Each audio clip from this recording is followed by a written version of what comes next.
Hello viewers, welcome to my channel IITJ Olympiads and AP Physics with Ambarish. And today I am super excited to present to you once again my original challenge. I wrote this challenge about 2 years ago and published it on my Facebook blog. And today I am doing a video on this. So you'll find that this problem is not to be found I have not seen this problem anywhere or similar problem anywhere in even Pathfinder or many good books. So I felt very good after making this problem. So let me read out the challenge for you. You bent a perfectly conducting thin circular current carrying coil through an angle of 90 degree. So suppose this was a thin current carrying coil. I've shown some thickness only for aesthetics. It's supposed to be having literal tending to zero thickness, you can imagine. So this is a current carrying coil carrying a current, some current I, which is not given in the problem, but just I've shown that it's carrying some current, okay. And then you bent it through an angle of 90 degrees. So in this is 3D view, but it's supposed to be like two semicircles, and this you've bent it about this axis, okay. So these are supposed to be two semicircles, and it's appearing to be like a heart shape because of the 3D effect, okay. Actually these are two semicircles connected at 90 degree angle to each other, okay. So these angles are 90 degree, okay. So you bent perfectly conducting thin circular current carrying coil through an angle of 90 degree while a constant current was maintained through it, okay. So this all the while the current was maintained to be constant, it was not changed during the process of bending, okay. The change in magnetic potential energy stored in the entire space in the process was minus 2 joules, okay. So when you bend this, the space energy reduced by 2 joules, okay, or we can say change is minus 2 joules. What was the work done by you in bending the coil? So you must have done some work for bending this, and we have to find out that work. Assume that work is done only against the electromagnetic forces. Ignore the effects of material rigidity, elasticity, or elastic moduli, or gravitational potential energy. All those things you can ignore. You can think of it as a perfectly flexible loop, and there's no Young's modulus and all those effects you can ignore, and there's no mass, so there's no gravitational potential energy. So you only have to consider the effect of electromagnetic forces, and you have to find the work done by the person who is bending the loop, assuming that current maintained is constant throughout the process, okay.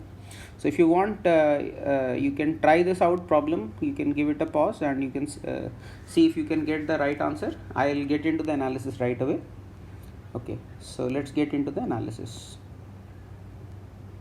okay. So when we are bending the coil, there will be some self-induced EMF, okay, because when you are bending the coil, what will happen? Flux will change, not because the current is changing, but see, area of the coil is changing and the shape of the coil is changing. So EMF can be induced not only because of change in currents, but also due to the change in shape of the coil, or we can also consider this as EMF due to mutual inductance. We can mentally break this coil into two coils. See, if it's a perfect circular coil, you can assume that one current is going downward and one current is going upward. So you can mentally think of it as two semicircular coils, right? Because if you consider one current downward and one current upward, it is equivalent to zero current only, right?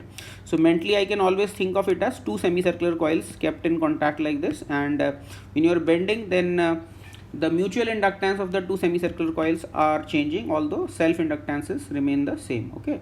So we can say that induced EMF is changing because of mutual inductance if we see the coil as combination of two semicircular coils, okay. And here EMF is not being induced because of change in current, rather it is induced due to the change in mutual inductance between the two loops. So normally in most of the questions EMF is being induced because of change in current, but here it is the shape which is changing, and that is causing the induced EMF, okay. So, and we can say now flux is what? Mutual flux due to flux through other coil due to the first coil is phi is equal to m times I, where I is the current and m is the mutual inductance. So what is d phi by dt? D phi by dt is m di by dt plus I dm by dt. So in our case, since currents are constant, so this term goes to 0, but we have some EMF because of changing mutual inductance, okay. So because induced EMF is there when you are bending the coil, so to maintain constant currents in the two coils, external batteries will be required to cancel the effect of induced EMF, right? Because otherwise, because of induced EMF, the currents will change in the coil. So if you want to maintain the constant currents, there should be some batteries connected in the circuit so that it can cancel the effect of the induced EMFs, right? So now there are three quantities which are involved in the process. One is the work done by external agent, that is your muscular work that you are doing while bending the coil.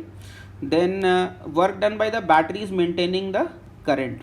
So to cancel the effect of induced EMF, you have put in some batteries in the circuit, they are also doing the work in the process. So this is the key here.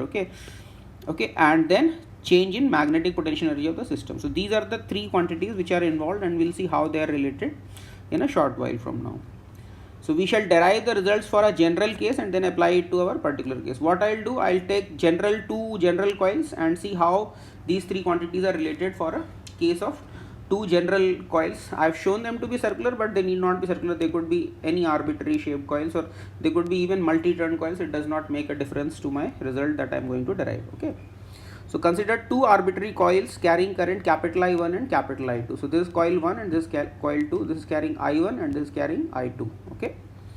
So magnetic energy for the system of two coils, all of you must be knowing the formula. In fact, in JEE 2021 there was also a question based on the energy formula for two inductors. So what's the formula? Magnetic energy for the system of two coils is given by U is equal to half L1 I1 square plus half L2 I2 square plus M I1 I2. So this is a standard formula that you learn in your JEE physics. Okay. Now if the mutual inductance of the system changes infinitesimally, let's say you bring these coils together, you bring these coils to closer, or you take them away from each other, or maybe you just turn one of these coils so that the mutual inductance changes. In some time dt, you change the mutual inductance by some amount dm. So if the mutual inductance of the system changes infinitesimally while maintaining constant currents, what will be the change in potential energy? So if the currents are constant, half L1 I1 square does not change, half L2 I2 square does not change, and this change becomes I1 I2 into dm. Okay, so change in potential energy will be simply I1 I2 dm, where dm is the change in mutual inductance. Now in coil 2, what is the induced EMF? See, consider some current, some field line going from the coil 1 to coil 2. It is passing like this, let us say. Some field lines, magnetic field lines are going like this. So because of these magnetic field lines, let's say you bring them close together, so then what will happen? Flux through this will increase. So to decrease the flux, there will be an induced EMF, and what will be the value of that induced EMF? That will be current in this is I1, and then rate of change of mutual inductance is dm by dt.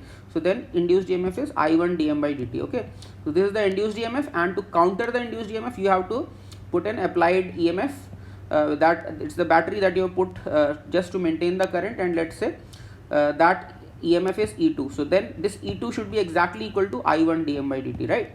Similarly here also, because the coils are coming closer, or maybe moving farther, or maybe somehow geometry is changing, maybe you're squeezing them, or you're expanding them, or maybe you are turning them through some angles. So there will be some induced EMF in this, and that will be I2 into dm by dt. Okay, and to counter that, you have to put some battery E1, which is exactly equal to I2 dm by dt, right? So that's what I've written. See, so now in coil 2, the induced EMF is I1 dm by dt, and to counter this, there must be an external battery with an equal and opposite EMF, right? So E2 is the battery, external battery that I've applied over here, and that is also equal to I1 dm by dt. Now what will be the work done by this battery in a time interval dt? So in a time interval dt, your mutual inductance has changed by amount dm. So you can say dw, I'm calling this battery 2, so subscript bat 2 I've put here. So dw, due to the second battery, is equal to E2 I2 dt, right? And see, E2 is I1 dm by dt, you multiply this by I2 and dt. So what does this become? This becomes I1 I2 dm. Okay, so this is the work done by the battery in the second coil. Okay, similarly, work done by the battery in first coil will be what? That will be E1 I1 dt, and E1 will be what? I2 dm by dt. So I2 dm by dt into I1 dt, that becomes I1 I2 dm. So this is an interesting observation. See, we can also see a general result that in both the coils, the batteries have to do exactly equal work. Both batteries are doing exactly equal work. This is also I1 I2 dm, and this one is also I1 I2 dm. So these are the external batteries that are doing works on the coils. Now let dw external be the mechanical work done by the external agent. Then by energy conservation, what we can say, whatever is the change in magnetic potential energy that is coming because of the work of battery 1 plus work of battery 2 plus work done by the external agent, that is you who are bending the coil. So these three works sum should be equal to change in potential energy, right? So now using 3, 5 and 6 in 7. So what is the equation 3? See, equation 3 is change in potential energy, I1 I2 dm, and then dw battery 2 is I1 I2 dm, and this is also I1 I2 dm. So I'm putting them 3, 5 and 6. So this becomes, so du becomes I1 I2 dm, dw battery 1 also I1 I2 dm, dw battery 2 also I1 I2 dm, and plus dw external.